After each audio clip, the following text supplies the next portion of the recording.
Malkajgiri constituency ఏదో చాలా logical luckiest కాన్స్టిట్యున్సీగా అందరూ వర్ణిస్తూ ఉంటారు. 14లో అక్కడి నుంచి గెలిచిన మల్లారెడ్డి మినిస్టర్ అయ్యారు, 19లో గెలిచిన వ్యక్తి సీఎం అయ్యారు. మరి రాజేందర్ గారు గెలిస్తే తెలియదు, అట్లాంటి కేంద్ర మంత్రి అవుతారా? తెలియదు.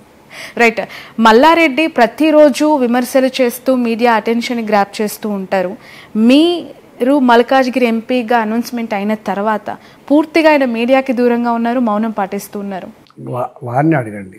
బట్ దాని వెనక మీరున్నారు అని చెప్పి సైలెంట్గా ఉండమని. నాకు 32 ఏళ్ళుగా నాకు పరిచయం. రాజకీయాలు లేనినాడు మల్లారెడ్డి గారు మేమంతా ఇక్కడనే ఉన్నాం కదా. ఆయన బిజినెస్ ఆయనకు ఉంది, మా బిజినెస్ మాకుంది, మాకు బాగా సంబంధాలు ఉన్నాయి. అంతే తప్ప మానవ సంబంధాలు ఉన్నాయా? నిషేధిస్తారా రాజకీయాలకు వచ్చిన తర్వాత?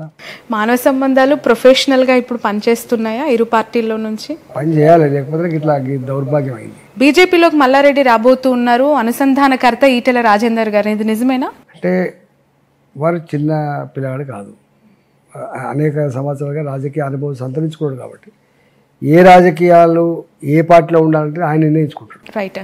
నిన్న ఒక బీఆర్ఎస్ ఎమ్మెల్యేని ఇంటర్వ్యూ చేసినప్పుడు మోదీ గారు అయితే జేబులో పెట్టుకుంటారు, కాదు అంటే జైల్లో పెడతారు, అట్లా మా కవిత గారిని పెట్టారు అని చెప్పి కౌంటర్ చేశారు. నిజంగానే మోదీ గారు అయితే జేబు లేదంటే జైల్లో పెడుతున్నారు అందరినీ? మోడీ గారి దగ్గర డ్రామాలు నడవాయి. మోడీ గారి దగ్గర స్ట్రైట్గా ఉండాలి, ఇది ఉన్నది ఇది లేదా పద్ధతులు ఉన్నది తప్ప మోడీ గారు కావాలని ఇంటెన్షన్గా ఎవరిని సఫర్ చేయడు. రైట్. మేడ్చల్ వరకు మెట్రో ఎలా సాధ్యమవుతుంది? 100% సాధ్యమైంది. ఏ విధంగా? ఎందుకు సాధ్యం కాదండి? అంటే మిమ్మల్ని ప్రశ్నిస్తున్న వాళ్ళకి మీ సమాధానం ఏంటి? మెట్రో మేడ్చల్ వరకు ఇచ్చే జిమ్మేదారి మాదే ఉంటుంది, గుర్తుపెట్టుకోండి. ఇలా మెట్రో విస్తరణ కోసం ఇలా మీరు చూస్తున్నారు. అందుకనే వాళ్ళకి కల్పన లేదు, వాళ్ళకు ప్రజల పట్ల గొప్ప అభిప్రాయం కూడా ఉండదని చెప్తున్నాను. ఈ సికింద్రాబాద్ రైల్వే స్టేషన్ ఎన్ని సంవత్సరాల క్రితం కట్టబడిందండి? 600 కోట్లతో ఒక ఎయిర్పోర్ట్ తలపించే పద్ధతులు కట్టబోతున్నారు. అది ఆచరణ అసాధ్యమైందా?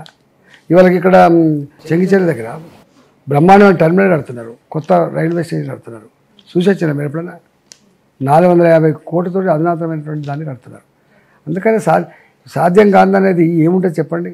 నేను ఇంతకుముందు చెప్పిన మోడీ గారి ప్రభుత్వంలో ఎన్నెన్నో అద్భుతాలు జరిగాయి అని ఒక 2-3 అద్భుతాలు చెప్తాను నేను. ఒకటి, all India institute of medical sciences అని ఉంటుంది, చాలా ప్రెస్టీజ్ ఇన్స్టిట్యూట్. అది ఎయిమ్స్ నెహ్రూ గారు స్థాపించారు ఒకటి, ఆ తదుపరి వాజ్పేయి గారు స్థాపించారు రెండవది, మూడవది మన్మోహన్ సింగ్ స్థాపించారు.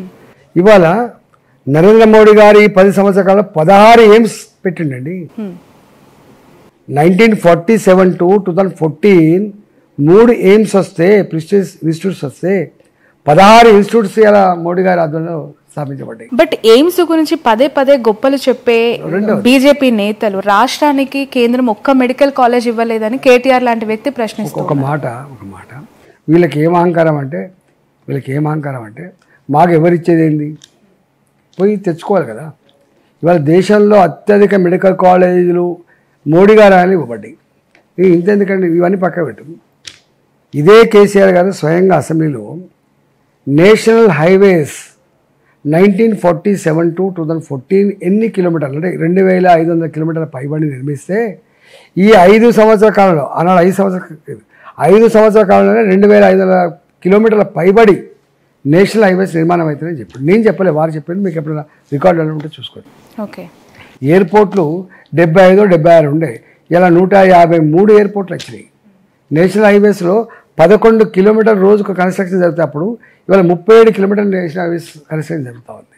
ఇంతెందుకండి, ఇవాళ డబుల్ బెడ్రూమ్ల విషయంలో, మీరు ఇళ్ళ విషయంలో 10 సంవత్సరాల కాలంలో 4 కోట్ల మందికి ఇల్లు కట్టించండి. 4 కోట్లు లెక్క తీయమని చెప్పండి. ఓకే. అంతేకాదు టాయిలెట్స్, ఇంకా మహిళలకు బహిర్భూమి పోవడానికి కూడా టాయిలెట్స్ ఎప్పుడు ఆలోచించాలి. కల్పన లేదు. అంటే పేదోళ్ళ జీవితాల పట్ల, పేదోళ్ళ అవసరాల పట్ల కన్సర్న్ లేదనడానికి అదొక ఉదాహరణ. ఇవాళ వాళ్ళు వచ్చిన తర్వాత స్వచ్ఛ భారత్ పెట్టిన తర్వాత 12 కోట్ల ఇళ్ళ టాయిలెట్స్ కట్టించండి. ఇలా ఇక్కడ అసలు మోడీ గారికి వాళ్ళకు ఏమైనా పోలిక ఉందా అండి?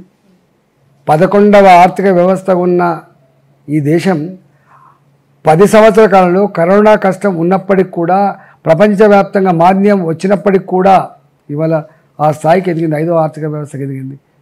అంటే కళ్ళుండి చూడలేని కబోతులకు ఏం ఆన్సర్ చెప్తారండి? రైట్. ఇంత సుదీర్ఘమైన ప్రజా జీవితం ఈటెల రాజేందర్ గారి సొంతం, గెలుపోటులు అతీతంగా మీరు పనిచేస్తూ ఉన్నారు. కోర్స్ ఇప్పుడు హుజూరాబాద్ నుంచి మల్కాజ్గిరికి మీ ప్రయాణం కొనసాగుతోంది. నాన్ లోకల్ అనే ఒక ముద్రని మీ పైన వేస్తూ ఉన్నారు.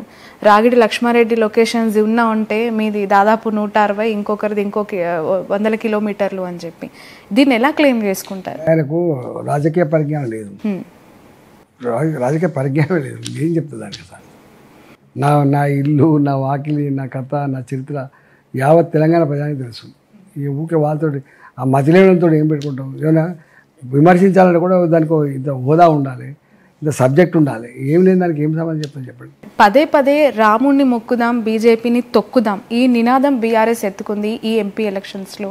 ఇది మీకు ఏ విధంగా ఎఫెక్ట్ చూపిస్తుందని? ఎవరు తొక్కబడుతున్నారు, ఎవరు పైకి వస్తారనేది ఆల్రెడీ చరిత్ర చెప్పిన తర్వాత కూడా ఇంకా ఏం మాటలు అవన్నీ మాటలు, అంత అహంకారం మాటలు మంచిది కాదు.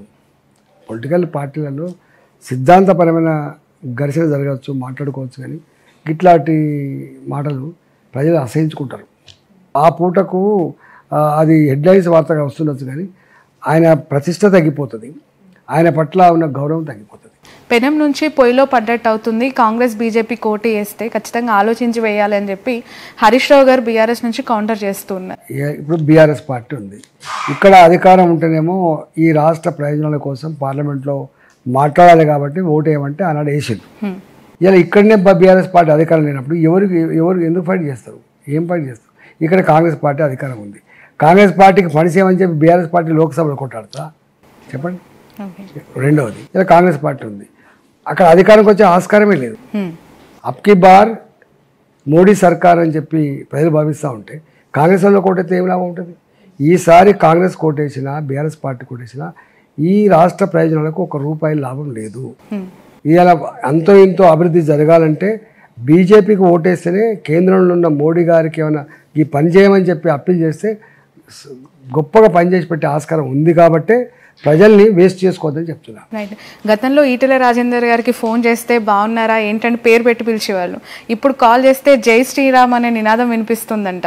మోదీ గారు బీజేపీ సిద్ధాంతాలు ఈటెల గారిని మార్చాయా? ఈటెల గారే బీజేపీ సిద్ధాంతాలకు కట్టుబడి మారిపోయారా? ప్రజల విశ్వాసాలను ఇవ్వాలి కాదండి, ఆ ప్రజా జీవితంకి వచ్చినాడే, శాసనసభ్యుగా పోటీ చేస్తున్నాడే ప్రజల ఆలోచనలు, ప్రజల విశ్వాసాలు, ప్రజల సంస్కృతులు, సాంప్రదాయాన్ని తప్పకుండా గౌరవించుకోవాలి, పాటించుకోవాలి. ఇలా కొత్తగా చేసేది లేదు. ఇప్పుడు అట్లాంటినే మేము వేములవాడకు పోయి దర్శనం చేసుకోవడం, సమ్మక్క సార్లకు పోయి దర్శనం చేసుకోవడం, లేకపోతే ఇంకొక టెంపుల్ పోయి దర్శనం చేసుకోవడం, ఏ ఊరికి పోయినా కూడా మొట్టమొదలు పోయి ఆ ఊళ్ళో కొబ్బరికాయ కొట్టడం, ఇవన్నీ ప్రజల సంస్కృతి, సాంప్రదాయాలు, విశ్వాసాలు. వాళ్ళని గౌరవించాలి.